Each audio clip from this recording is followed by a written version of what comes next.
इस देश में एक आतंकवादी आया जिसका नाम था सेंट जेवियर। आप सोच करके देखिए, जिधर से भी आप गुजर जाते हैं, दिल्ली की सड़क हो, बेंगलोर की सड़क हो, कोलकाता की सड़क हो, गोवा की सड़कें हो, कहीं से भी आप गुजरते हैं तो आपको बड़े बड़े इंस्टीट्यूशन, बड़े बड़े यूनिवर्सिटीज, बड़े बड़े कॉलेजेस, बड़े बड़े शिक्षण संस्थान सेंट जेवियर के नाम से देखने को मिलते हैं। Saint Xavier college, Saint Xavier university, Saint Xavier educational institute. उस समय आपको लगता है कि सेंट जेवियर तो कोई बहुत बड़ा शिक्षाविद था, सेंट जेवियर तो कोई बहुत बड़ी महान हस्ती था, जिसके नाम से इस देश में 100 से ज्यादा कॉलेज है और 10 से ज्यादा यूनिवर्सिटीज हैं, एजुकेशनल इंस्टीट्यूट्स हैं। ये सेंट जेवियर कौन था? यदि आप इसकी तहकीकात करेंगे और तह में जाएंगे और इतिहास को खंगालने का प्रयास करेंगे तो आपको पता चलेगा सेंट जेवियर ईसाइयों का सबसे क्रूर आतंकवादी था, जो हिंदुओं को ईसाई बनने के लिए उत्पीड़न करता था और जो हिंदू ईसाई बनने से इंकार कर देते थे उनके नाखून खींच लेता था, उनकी पलकों को काट देता था, उनकी आंखों को निकाल लेता था। और ये मैं कोई ऐसी हवा में बात नहीं कर रहा हूं, इसके प्रमाण आज भी आपको गोवा में देखने को मिलेंगे। आप जब गोवा जाते हैं तो वहां इस चौक चौराहों पर ऐसे बड़े बड़े खंबे बने हुए हैं और उनका नाम है हथकतलू खंब। उस हथकतलू खंब का यदि आप इतिहास जानेंगे तो आपको जान करके आश्चर्य होगा।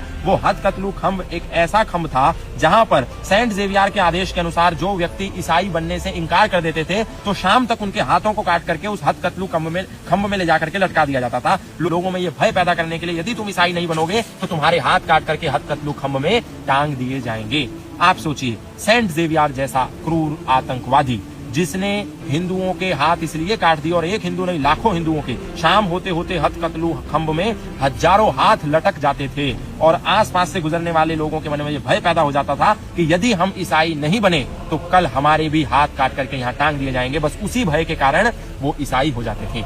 सोचिए, ऐसे क्रूर आतंकवादी के नाम पर आज भी भारत में कितनी यूनिवर्सिटीज, कितने एजुकेशनल इंस्टीट्यूट्स, कितने कॉलेजेस, कितने एजुकेशन सेंटर्स बने हुए हैं और हमको लग रहा है ये कोई बहुत महान आदमी था।